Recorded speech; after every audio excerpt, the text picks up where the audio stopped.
Assalamu alaikum wa rahmatullahi wa barakatuh. Guys, that was weak. Assalamu alaikum wa rahmatullahi wa barakatuh. Alhamdulillah. Inna alhamdulillah nahmaduhu wa nasta'inuhu wa nastaghfiruh wa na'udhu billahi min shururi anfusina wa min sayyiati a'malina man yahdihillahu fala mudilla lahu wa man yudlilhu fala hadiya lahu wa nashhadu an la ilaha illa Allah wahdahu la sharika lahu ونشهد أن سيدنا ومولانا محمدا عبده ورسوله سبحانك لا علم لنا إلا ما علمتنا إنك أنت العليم الحكيم ربي اشرح لي صدري ويسر لي أمري واحلل عقدة من لساني يفقهوا قولي ربي يسر ولا تؤسر وتممه لنا بالخير يا فتاه يا فتاه يا فتاح. My dear respected brothers, elders and sisters in Islam, indeed, it is a blessing and a mercy of Allah subhanahu wa ta'ala that He has gathered us here today for a very, very important purpose and a very, very important program. As many of us know, the topic of this program and of course the seminar is the struggle for a sound heart. As Allah subhanahu wa ta'ala Himself in Surah Shu'ara mentions, that a person who brings a sound heart to Allah subhanahu wa ta'ala will be amongst the successful ones. What is a sound heart? How to get the sound heart? And what are some of the things which affect our hearts in which they cannot become that sound and close to Allah subhanahu wa ta'ala? And some of the trials and difficulties which are faced by every one of us, especially the youth and the youngsters. How can we relate to them, and how can we get over them? And how can we get to the level of being of that sound heart? Inshallah, the seminar that we have for a few hours, we will be covering. The rundown of the program, which you, inshallah, most of us already have, and I hope everyone has already signed in, inshallah. And of course, by you signing up, we will be able to keep in touch with you for our future events and programs as well. Inshallah, we will begin the program now with a recitation of the Holy Quran. After the recitation of the Holy Quran, inshallah, we will have our first speech, the first talk, which will be done by Shaykh Imam Kashif Aziz. And the topic of his would be the weight of our words and how important it is to use our tongues in the proper manner in order to get to that sound heart. And of course, this will all lead all the way towards our Maghrib Salat. After Maghrib, Salat al-Maghrib is complete, inshallah, we will begin the second session of our topic, in which Sheikh Hamza Maqbool, who is alhamdulillah already here from Chicago, he inshallah will speak about the topic of pride comes before the fall. This is also a very interesting and important topic. After this, inshallah, we'll have a 30-minute break in which we'll have tea and some snacks, inshallah, in which we can communicate with our scholars and speak to them as well. And after that, inshallah, we'll have the third talk by Sheikh Mufti Hussain Kamani, inshallah. And his topic will be the destroyer of deeds. This, inshallah, is of course very, very important as well. Then we'll have the fourth and the final talk. Will be myself, and inshallah, we'll have our Isha Salat at 8 o'clock. After Isha Salat is complete, inshallah, we'll have our Q&A session for approximately 40 to 45 minutes. We'll finish this Q&A session by 9 o'clock. Then we'll have the final words of advice and dua, and we'll finish off with there, and inshallah, dinner will be served. So this is the rundown of our program. We humbly request you to please be here, inshallah, until the end of the program. If you have not signed up, please sign up, and of course, be a part of this program, inshallah, and may Allah subhanahu wa ta'ala allow us to benefit from this gathering. Without a further ado, inshallah, I would request Hafiz Mustafa, inshallah, to come and recite few ayats of the Quran.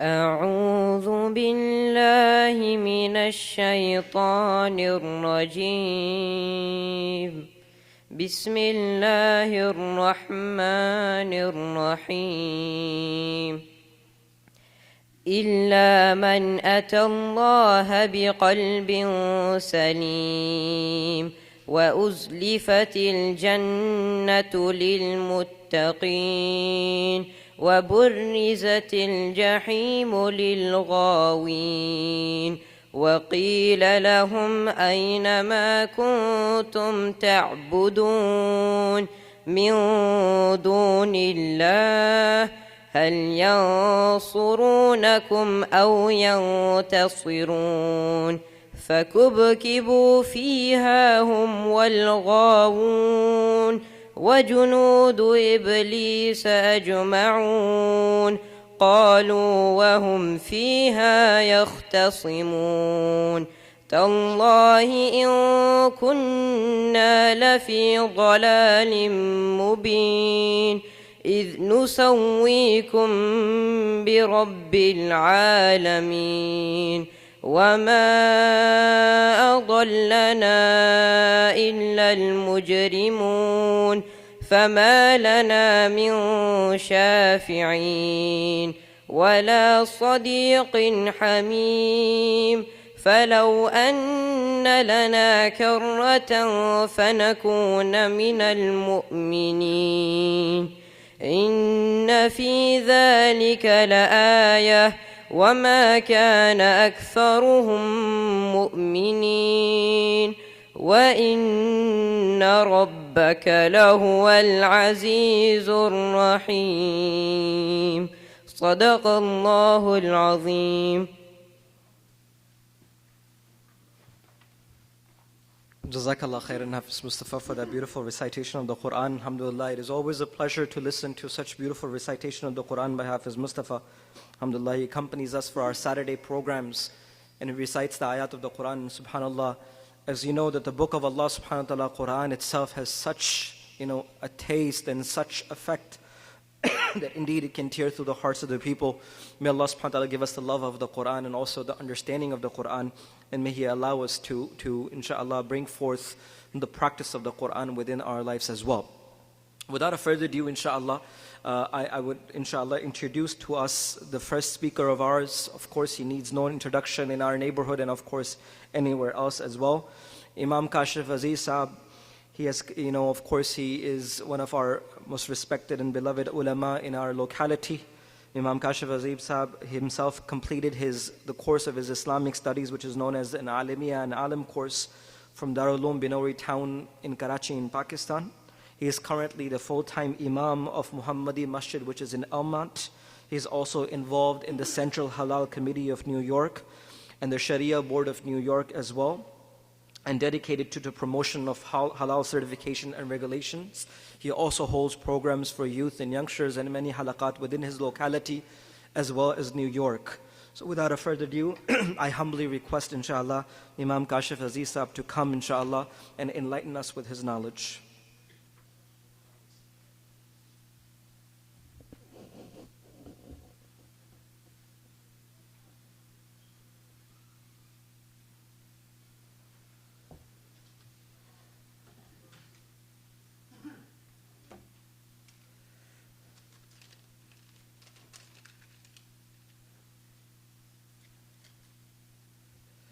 السلام عليكم ورحمة الله وبركاته.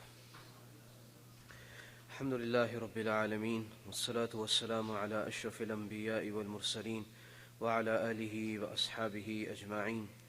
أما بعد فأعوذ بالله من الشيطان الرجيم. بسم الله الرحمن الرحيم. ولا يغتب بعضكم بعضا أيحب أحدكم أن يأكل لحم أخيه ميتا فكرهتموه.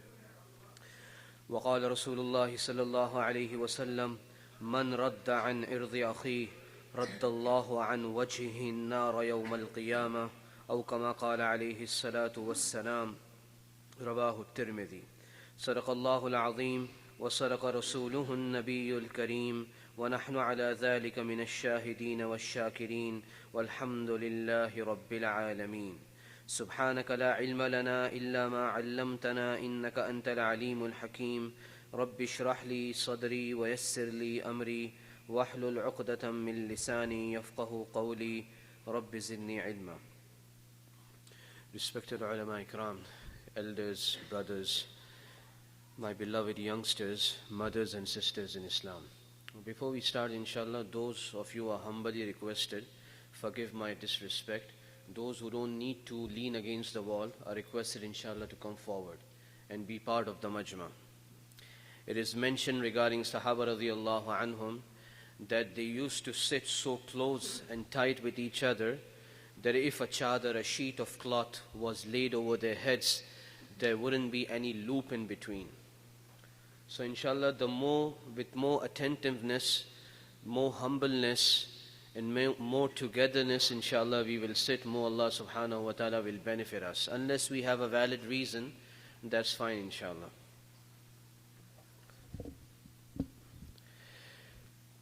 Respected elders and brothers and youngsters, indeed it's a great blessing of Allah subhanahu wa ta'ala upon all of us that He has made us human beings, the best of all the creations. Allah could have made us from the insects on this earth, crawling on this earth, the birds in the sky, the fishes in the oceans, or the animals in the jungles, or the mountains, or the trees, or any one of the thousands of creations of Allah. But without asking, without filing a request, Allah made us in the best of all the forms and shapes. For this we should be thankful to Allah subhanahu wa ta'ala.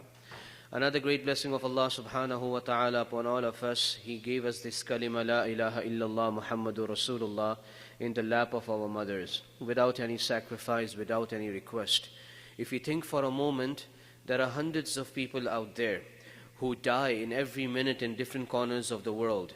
Majority of them die without believing in Allah and His Rasul sallallahu alaihi wasallam. And if they die in such a state, this is our understanding that they are doomed for eternity. They're going to burn in hell forever and forever. Likewise, hundreds of babies are born in every minute in different corners of the world. Majority of them are born in non-Muslim houses. Allah knows best how long they're going to live in this world without His bounty and ni'mat of Islam. This kalima, La ilaha illallah Muhammadur Rasulullah, my respected elders and brothers, mothers and sisters, is the key to success in this world also and in the hereafter also. For this we should be thankful to Allah subhanahu wa ta'ala. He gave this great ni'mat to us without any price, without charging us anything. Sahaba radiallahu anhum had to undergo the persecution, the tortures, and the punishment and the pain and suffering that the pagans of Makkah gave them just because of saying La ilaha illallah Muhammadur Rasulullah. The lashes in the nights and then lying straight on the hot sands of Arabia, the fire being burnt and they being thrown in the fire with a huge stone on their chests so they could not move, and from the blood and fat of their back the fire would extinguish. So imagine the pain, imagine the torture. It's difficult to say this, how difficult or how painful it would be in reality. Likewise, indeed, it's a great blessing of Allah subhanahu wa ta'ala that He made us in the nation, the ummah of Rasulullah sallallahu alaihi wasallam. We would have been Muslims. Allah could have sent us in the nation of Sayyidina Dawood alayhi salam, Sayyidina Isa alayhi salam, or Sayyidina Musa alayhi salam. But the honor and the status that Allah has bestowed upon us because of being in the ummah of Rasulullah sallallahu alaihi wasallam is unparalleled to any honor that can be bestowed upon any ummah. We are last to come on the face of this earth, but we are the first nation to enter Jannah on the Day of Judgment. For this also we should be thankful to Allah subhanahu wa ta'ala. And as you know, the theme of the retreat or this short program today is the struggle for a sound heart. In Arabic, the word used is qalb salim. Illa man atallaha biqalbin salim. Allah subhanahu wa ta'ala mentions this in the Quran. Okay. A person will be in a state of dire frustration, depression, afraid, fearful, trembling on the Day of Judgment, except for the people who have a sound heart. So what is this qalb salim? What is this sound heart? Divided into 4 categories, inshallah. The remaining 3 speakers will also to talk about this. In a nutshell, our heart should be cleansed of any disease that is there. One is the disease of the body, physical diseases, having fever, diabetes, being sick, having a cold. And one are the diseases of the soul, spiritual diseases in easy words. Diseases that are related to our heart, diseases that contribute to the heart by being from the tongue, diseases that are there in the head, but they affect our heart also. So all these diseases, we need to learn them, we need to understand them, and we need to learn their remedies also. So one of those things are the weight of our words. The topic that is given to me today is the weight of our words. The words that come out of our mouth either will take us into the Jannah on the day of judgment, or either will make us land in the fire, in the hellfire. Imam Ghazali rahimahullah, in his monumental work Ihya Ulumuddin, has mentioned 20 sins that are related to the tongue alone. He has mentioned 20 sins that are related to the tongue alone. So the time is not this much that we can cover all those, though they are related to the weight or the weight of our words. But a couple of them, inshallah, as long as the time allows us. I would like to start from the sin that is commonly, first of all, includes myself also, and most of us, is the sin of backbiting. It is so it is so general, it is so common that most of the time we don't even realize that we are backbiting others. What is the definition of backbiting in layman words? Backbiting means to talk ill about someone, to talk evil about someone, to mention his shortcomings that might be there in him behind his back in such a manner that if these things are mentioned in front of him, then he would feel bad. This would hurt his feelings. This will break his heart. In a hadith of Muslim, Sahaba radiyallahu anhum inquired from Rasulullah sallallahu alayhi wasallam inquired from the Sahaba, Atadruna mal ghiba? Do you know what backbiting is? Sahaba radiyallahu anhum replied, Allahu wa rasuluhu a'lam. Allah and His Rasul sallallahu alayhi wasallam know best. So Rasulullah sallallahu alayhi wasallam replied, Dhikruka akhaka bima yakrah. More or less meaning in English, to mention your brother in such a manner that he feels bad about it. To talk about your brother, his shortcomings, the things that are there in him, in such a manner that he feels bad about it. So the Sahabi radiyallahu anh said, Ara'aita, O Rasulullah sallallahu alayhi wasallam, what do you think? What's your opinion? If the things I am mentioning about my brother, he possesses those things. These things are there in his life. This is a reality I'm just narrating. Rasulullah sallallahu alayhi wasallam replied, if whatever you say about him, he possesses those things, these things are part of his life, فَقَدْ اخْتَبْتَ, that indeed you have backbited him. And if you talk about those things that are not part of his life, those shortcomings are not there in him, فَقَدْ بَهَتَّ, that indeed you have slandered him. So if those things are there, it is backbiting. If they are not there, it's much worse than backbiting. And this is what we call buhtan lagana, to slander a person. So this is as far as the definition of backbiting is concerned. Sometimes people say कि मैं मुंह के ऊपर भी कह सकता हूँ. When we remind people कि भाई you are backbiting behind a person's back, the reply is, I can say on his face also. I have the guts to say on his face. Whether you say on his face or whether you say behind his back, both are considered backbiting as far as the preferred opinion is.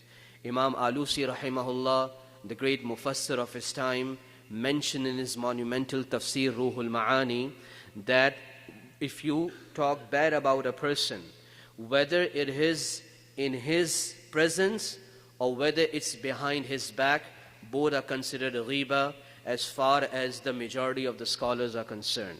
Whether you say on his face or behind his back, وَهُوَ الْمُعْتَمَدْ, and this is the preferred opinion. Even Allah subhanahu wa ta'ala mentions this in the Quran.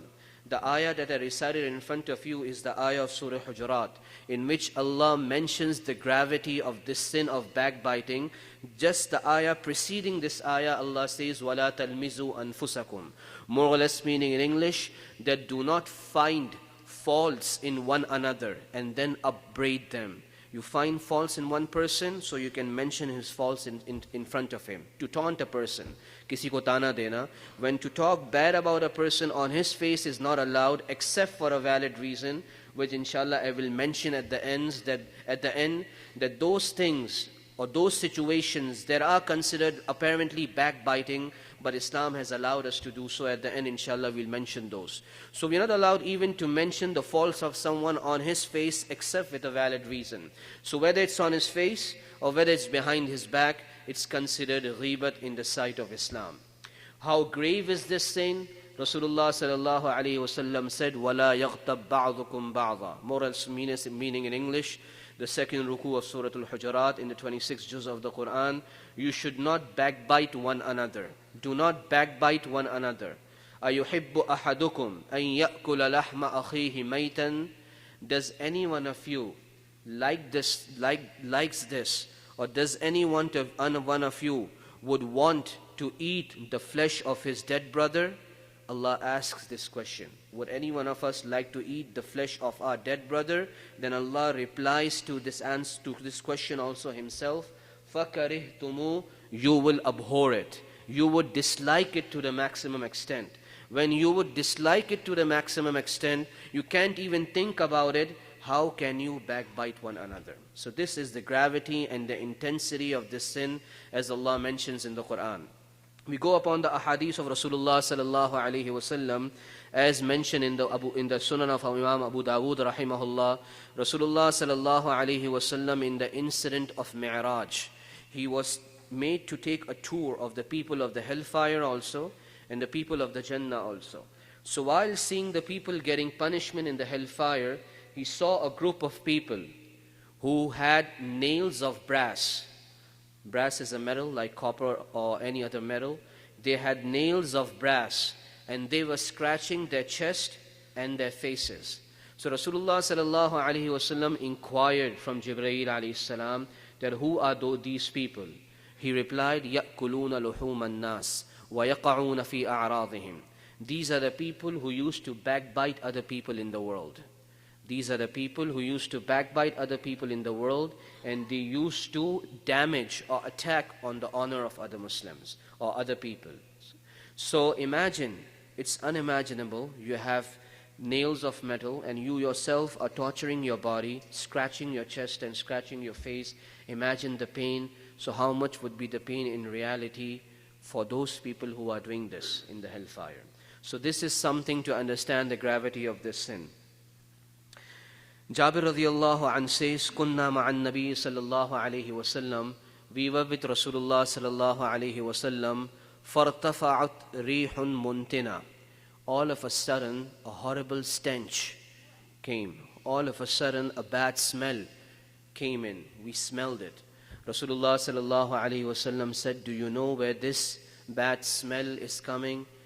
Then he himself replied to this, this is coming from those people who backbite believers, who backbite Muslims. This is also something to keep in mind to understand the gravity of this sin. Imam Bayhaqi rahimahullah mentions in his Shu'abul Iman, Abu Sa'id radiyallahu an is the narrator. Rasulullah sallallahu alayhi wasallam, while explaining the gravity of this sin, said to the Sahaba radiyallahu anhum that ghiba or backbiting is much worse than adultery and fornication. Backbiting is much worse than adultery and fornication. Sahaba radiyallahu anhum replied, how is it possible? Okay. The one thing just to interrupt, sometimes we think that drinking wine is haram, and gambling is haram, dealing in pork is haram, whether it's selling or whether it's consuming. But we don't understand the gravity of the sin of backbiting. The ulama have clearly mentioned, as wine is haram, as pork is haram, and as gambling is haram, likewise ghiba, backbiting is also haram. The gravity of the sins are the same. Both are considered in the category of kaba'ir, in the category of major sins. Okay? This is to understand the reality and the gravity of this sin. So how is it possible that it is much worse than adultery and fornication? Rasulullah sallallahu alaihi wasallam replied, when a person commits fornication, he realizes it, he has the remorse, he repents to Allah subhanahu wa ta'ala because he knows he has committed a huge sin. But when he backbites, even if he wants to seek repentance from Allah subhanahu wa ta'ala, he will not be forgiven unless the person whom he backbited, he forgives him in the first place. Even if he seeks forgiveness from Allah, because it's not from the category of huququllah, from the rights of Allah. It's in the category of huququl ibad, the rights of the people. So you won't be forgiven for the rights of the people unless the people forgive you in the first place. It's their share also in this. So unless the mughtab whom you backbited has forgiven you, Allah subhanahu wa ta'ala will not also forgive you. In the same narration, more or less to the nearest meaning, Anas radiallahu anh narrates the narration that Rasulullah sallallahu alaihi wasallam said, when a person commits adultery or fornication, he repents because of considering a huge sin, Allah forgives him. But when a person commits backbiting, he does not consider it a huge sin. He takes it light. It's the norm of the life today. Because of taking it light, Allah does not give him the tawfiq to seek forgiveness. Allah does not allow him or guide him or inspire him to seek forgiveness and do tawbah to Allah subhanahu wa ta'ala. Since he does not do tawbah to Allah subhanahu wa ta'ala, the sin lingers on, the sin remains. So in this way, this becomes more severe than adultery and fornication.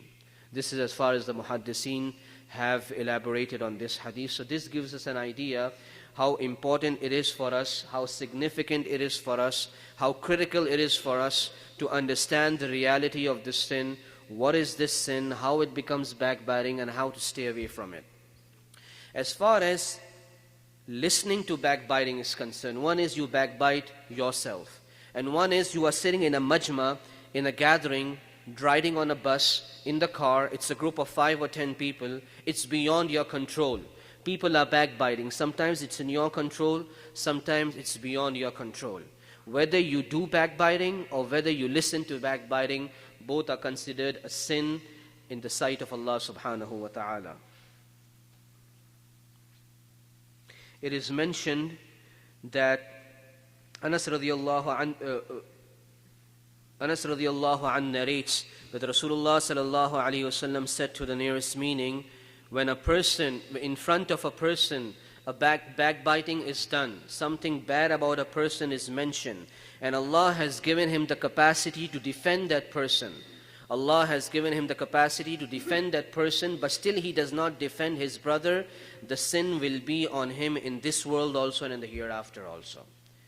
If someone talks bad about someone in front of us, either we can change the subject, we can explain to him nicely, stop this topic, talk about something else. If not, just walk out of that majlis. At least so you won't be considered sinful in the sight of Allah subhanahu wa ta'ala. Maymun ibn Yasar rahimahullah, it is mentioned in the books of tafsir. Maymun ibn Yasar rahimahullah, a great scholar of his time, he saw a dream. And someone was telling him, this dead slave that is in front of you, eat from his flesh. This dead slave that is in front of you, eat from his flesh. Maymun ibn Yasar rahimahullah said, why should I eat from his flesh? The reply was, because the backbiting of so and so slave was done in front of you and you did not stop it. You were part of it. You listened to it, so as if you ate from his flesh. Maymun ibn Yasar rahimahullah shivered. He woke up, and it is mentioned, never in his life again, never in his majlis again did he backbite anyone, or he never allowed anyone else also to backbite in his sitting and in his majlis. So this gives us an idea whether it's listening to backbiting or whether it's backbiting yourself. Both are considered a sin in the sight of Allah subhanahu wa ta'ala. Now, what are the situations in which you are apparently allowed to backbite? Okay? There is a valid reason, and you can talk ill about a person, in other words. Imam Shami rahimahullah, the great faqih of the Hanafi school of thought, has mentioned 11 occasions in his fatwa in which you are allowed to talk bad about a person or to convey the shortcomings of a person to another person for a valid reason, with a good intention. Now, before going into this, something related to backbiting is namima, what we call in Arabic. In English, we call it tail-bearing or tattle-tailing. Urdu mein usko chughli kehte hain. Both are almost near and almost near to each other. Rasulullah sallallahu alayhi wasallam said in the hadith of Muslim, لا يدخل الجنة نمام وفي رواية لا يدخل الجنة قطات أو كما قال عليه الصلاة والسلام. A tale-bearer will not enter Jannah on the day of judgment. Qattat has the same meaning also, Nammam has the same meaning also. Now, what is the definition of chughli, namima, or tale-bearing? Ulama have mentioned, Imam Nawawi rahimahullah has mentioned this in the commentary of Sahih Muslim, that namima is you convey the secrets of a person, you convey the shortcomings of a person for the sake of hurting him, for the sake of him getting punishment from the people who are accountable for him. A person works under another person, one is a supervisor, another is an employee, one is an employer, the another is an employee. So you convey the secrets, the shortcomings to the employer. There is no valid reason. The purpose is to hurt him, to get him some punishment, and the purpose is to defame him.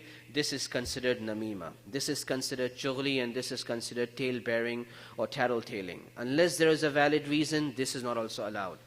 Qatada rahimahullah, one of the great mufassirs of the Quran, one of the great commentators of the Quran, he says usually three reasons are there why a person receives the punishment of the grave. Usually three reasons are there why a person receives the punishment of the grave. Either because of backbiting, or because of tattle-tailing, or because of not protecting himself from the drops of the urine when using the bathroom. Not protecting yourself from the drops of the urine when using the bathroom. So these are usually the three reasons why a person ends up in the punishment of the grave. Rasulullah sallallahu alaihi wasallam himself elaborated this in a hadith, that he passed by a grave and the person inside the grave was getting the punishment. And he mentioned the two reasons: either this person backbited or was part of tattle-tailing and did not secure his body in clothes from the drops of the urine.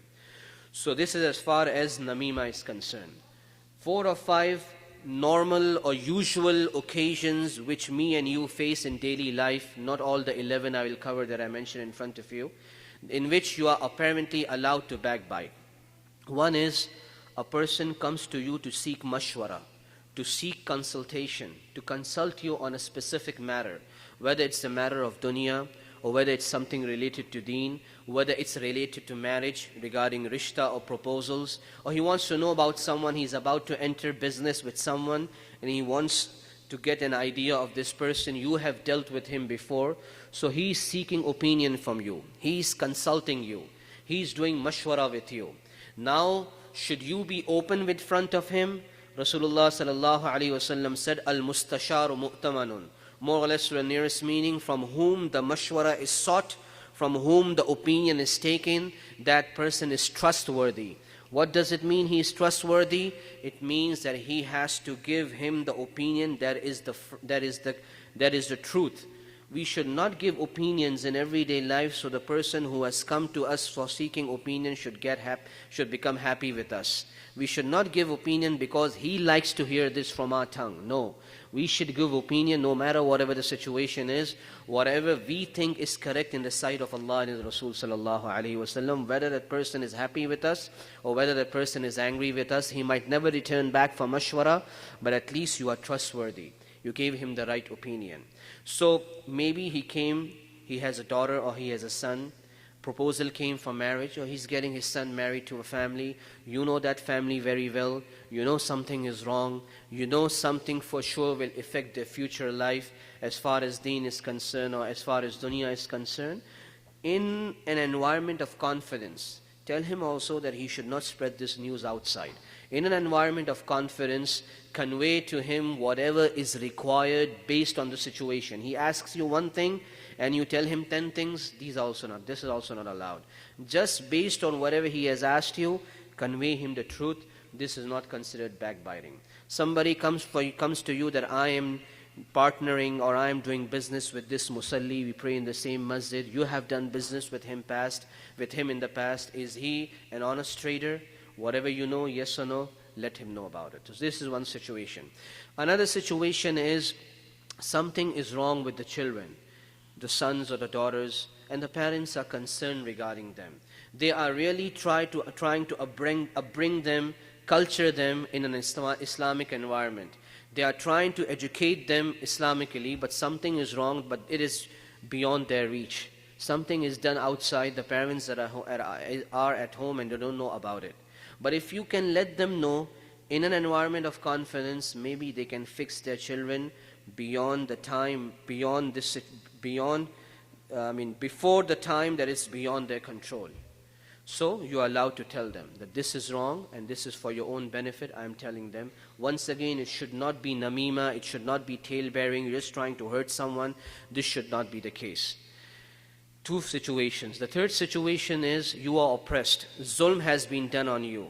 and you have to report that zulm, that oppression, to the accountable person, to the responsible person, whether it be the mayor or the councilman or the assemblyman or the governor, whoever it is. Unless you don't report this, you will not get your right.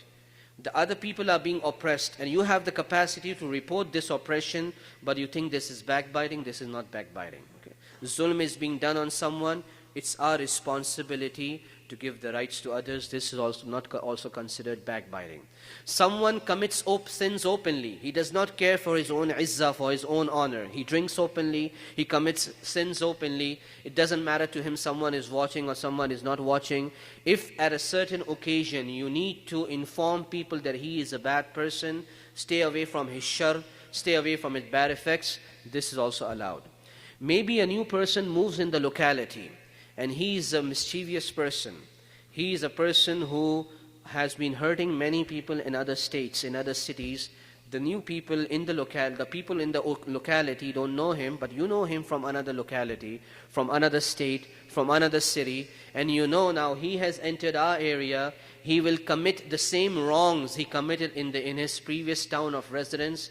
Let the people know as much as it is needed, so people can secure themselves from his sin and from his bad effects. So these are a few examples in everyday life. Apparently it seems backbiting, but Islam has allowed us, once again with a good intention, saving others from the harm of other people, and not for the reason or not for the intention of defaming anyone. Now, just to wrap up, how did our pious predecessors understand this sin of backbiting? How did our pious predecessors understand the sin of backbiting? Abdullah ibn Mubarak rahimahullah, a great scholar, a great faqih, jurist, a great muhaddis, theologian, the teacher of Imam Bukhari rahimahullah, the student of Imam Abu Hanifa rahimahullah, and his colleague also, he says, if I want to backbite anyone, I don't backbite, in other words, he says, if I want to backbite anyone, لَغْتَبْتُ وَالِدَيْ لِأَنَّهُمَا أَحَقُّ بِحَسَنَاتِي. If I would backbite on my parents. Apparently it does not make sense. If I would backbite on my parents, لِأَنَّهُمَا, because they are the most deserving of my good deeds. When you backbite a person, you are giving for free all your good deeds to him. This is the meaning of this. So why should I give my good deeds to a stranger? My parents deserve my good deeds the most. अगर मुझे किसी की ग़ीबत करनी हो तो मैं अपने वालिदैन की ग़ीबत करूं, क्योंकि वो मेरी नेकियों के सबसे ज़्यादा हक़दार हैं. Hasan Basri rahmatullah alayh, Sayyidut Tabi'een, the leaders of the followers. Tabi'een we translate in English as followers, the students of the Sahaba radiyallahu anhum, who saw Sahaba in a state of Iman, learned from them, who was brought up in the lap of Ummul Mu'mineen, Salama radiyallahu anha, got the shade of the Sahaba radiyallahu an. Two things are mentioned regarding him in Ihya Ulumuddin. He used to say, someone came to him and said, I have heard you backbite about me. I have heard that you have backbited about me. So he replied, I do not regard you so much. You are not so honorable in my sight that I would give my good deeds for you for free. मेरे नज़दीक तुम इतने अच्छे नहीं हो कि मैं अपनी अच्छाइयाँ, अपनी नेकियाँ तुमको वैसे ही दे दूँ. Another incident, he heard that someone has backbited him. So he ordered for a platter, a tray to be brought. Like today, we go to someone's house, we buy a beautiful basket or a platter, put the fruit inside, wrap it up with the wrapping paper, tie a colorful ribbon around it, so it looks good, it becomes presentable. He ordered a platter, a tray, and told the person, his messenger, to fill it up with fresh dates, and said, go and give hadiyah to that person who backbited me. Go and give hadiyah to that person who backbited me. So the hadiyah was sent. When a person reached the platter, the tray of fresh dates, he came running to Hasan Basri rahmatullah alayh, and he said, اغتبتك فأهديت إلي, I backbited you and you are sending me gifts. So the reply of Hasan Basri rahmatullah alayh was that you gave me your good deeds for free. You gave me your good deeds for free, so I wanted to return your favor. so I wanted to return your favor. So this was a positive way of understanding that how huge this sin is, what's the gravity of this sin, and how to refrain from these things. Okay? Rabi ibn Khaysam rahimahullah, somebody asked him, we never hear you backbiting. People are in your majlis, hundreds and thousands, but you never backbite. Nor you allow anyone to backbite about someone. He said, I lastu an nafsi radiya. I'm not satisfied with my own self. I look upon my own shortcomings. I have so many faults in me. मैं अपने आप से ही खुश नहीं हूँ, तो मुझे काम वक्त मिलेगा दूसरों की बुराइयों को देखने का. I'm not satisfied with myself, so when would I have time to point fingers on others? So my respected elders and brothers, this is the core. This is the gist. This is the essence. That if a person looks upon himself, if I look upon myself, what are my shortcomings? Automatically I will be protected from the backbiting of others. Last thing, what are the practical tools to stay away from backbiting? It's easy for me to share these things with you. It's easy for you to listen to these things also. But we need practical solutions to everything. The masala, one of the things that is taught to a mufti is, when a person becomes an alim, a scholar, or a mufti, and he is entitled to give a fatwa, one of the fundamentals, Mufti Sahib is here, is taught to a mufti is, don't just say no to a person, that this is haram. You should give him, and as far as Islam allows, you should give him an alternate also. Otherwise, people will run away from you. कि Islam हर चीज़ को ही हराम कह देता है, ये भी हराम, ये भी हराम, ये भी हराम, तो करें क्या फिर हम? There has to be an alternative, and there are alternatives in deen. There are flexibilities in certain matters. So it's easy to say backbiting is haram. We should not do backbiting. This might stay in me for a day or two, might stay in you for a day or two. 2 or 3 days away, everything will be drained out. Most of us, including myself, would not remember what we said and heard here at this gathering. So the essence is, or the lesson to take from every lecture, from every hadith, or everything that we learn in deen, that what is the practical solution, what are the remedies, what are the prescriptions given to us by Rasulullah sallallahu alaihi wasallam and by the Sahaba radiyallahu anhum and the followers and the pious predecessors, how to refrain from this grave disease. Hasan Basri rahmatullah alayhi himself gives us a solution. He says, it is mentioned about him in the books, that he said, when I am about to backbite about someone, when I think that I am about to say, because first the thought comes in your mind, it's transferred on your tongue. When I'm about to backbite or talk anything about someone, for a couple of seconds I look upon myself. मैं istihzar करता हूँ. I do introspection, internal inspection. When I see my own self, my tongue does not start to talk about anyone else. So the best way is, in a majlis, by yourself, 2 people, 5 people, 10 people, 100 people, before you start talking about anyone, just think and look upon yourself 2 times, 5 times, 10 times. After a while, inshallah, you yourself will stop from these things. Now what happens is, the ulama say, sometimes we start talking good about someone, and after a while we'll say, but magar wo aisa bhi hai. But he is like this also. So first of all, refrain from these good things also. Just talk and introduce that person as much as is required. बहुत ज़्यादा तारीफ करने की भी ज़रूरत नहीं है. Do not try to praise someone so long and huge qasaid and poems. He is so and so, he is so and so. Eventually you will end up saying he is not so and so. So sometimes talking good about someone also leads us to a point we start backbiting about that person. It is mentioned by one of the great scholars of the near past, Shaykh Ashraf Ali Thanvi rahimahullah, that whenever someone came to him and said, forgive me, I backbited on you, as I mentioned before, your sin is not forgiven unless you seek forgiveness from that person.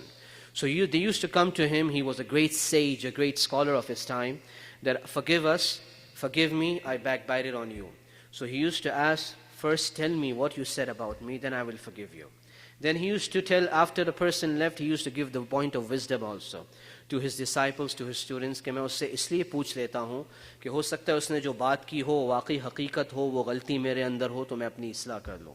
I asked this person because maybe whatever he said is in fact a shortcoming in me, so I can fix my shortcoming and I can fix myself. That's why I asked him. And then when a person would convey and tell him that this is what I have said, he would forgive that person. But another thing he used to say was, when you backbite someone, go and tell him that I backbited you. This is where it's really difficult. It's impossible, in other words. It's very difficult for me and you. But if we try to do it once, we try to do it twice, the third time we would never backbite anyone. It's so effective. You backbited someone, go and tell him, please forgive me, I backbited you. Surely most of the times the people are soft-hearted, they would forgive you. But one or twice you will do, this is the most effective remedy. You will never backbite upon someone. Now sometimes you have backbited, you go to that person, he is available, but sometimes those people have passed away.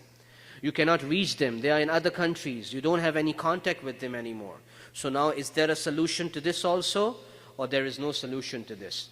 Ulama have narrated a hadith regarding this, and some of the scholars of hadith say this is a za'if, this is a weak hadith, but the ulama have accepted the subject matter of this hadith, and they say this is effective and this is something that we should do.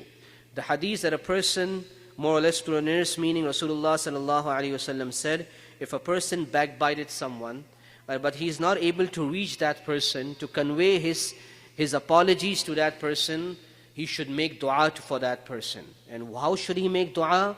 Allahumma ghfir lana wa lahu. Oh Allah, forgive us also, and forgive that person also whom I backbited.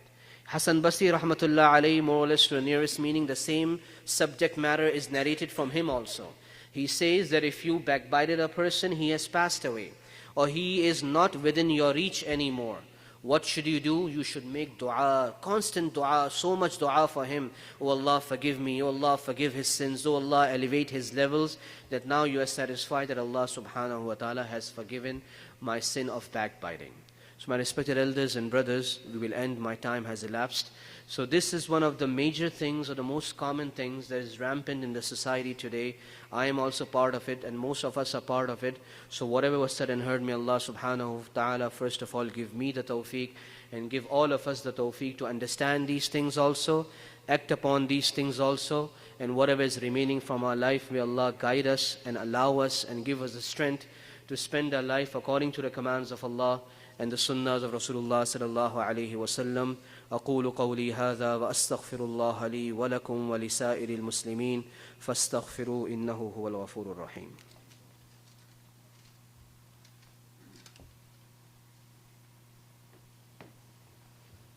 Takbir. Takbir. Jazakumullah khairan, Imam Kashif Aziz, for that beautiful talk. May Allah subhanahu wa ta'ala reward you and bless you. And may Allah subhanahu wa ta'ala preserve you and keep your blessings and your your knowledge upon us. And may Allah subhanahu wa ta'ala continuously allow us to benefit from your presence, inshallah, and your knowledge. Inshallah, Jazakumullah khairan for the brothers and the sisters who have been patiently, alhamdulillah, sitting and listening properly, and the brothers and the sisters both as well. Now, inshallah, we'll give few minutes of the break for Maghrib, inshallah. The Maghrib is in few minutes. The Adhan will be given in few minutes. So anyone who needs to prepare for wudu, inshallah, they can do so. Again, we humbly request the brothers who are present, you cannot use the middle stairs, so please walk out of the main entrance. If you turn right as soon as you go outside, there's an entrance to the basement where you can easily go and make wudu. Sisters, inshallah, you can either pray upstairs or downstairs if you have children, inshallah. And again, the number is posted. Alhamdulillah, we're already getting a lot of questions. Jazakumullah khairan. We'll keep them, inshallah, in the queue. And as soon as the program finishes, we will answer all of your questions as well. So now, inshallah, the brothers and sisters can prepare for the Maghrib Salah, inshallah, which will be in few moments. Jazakumullah khairan.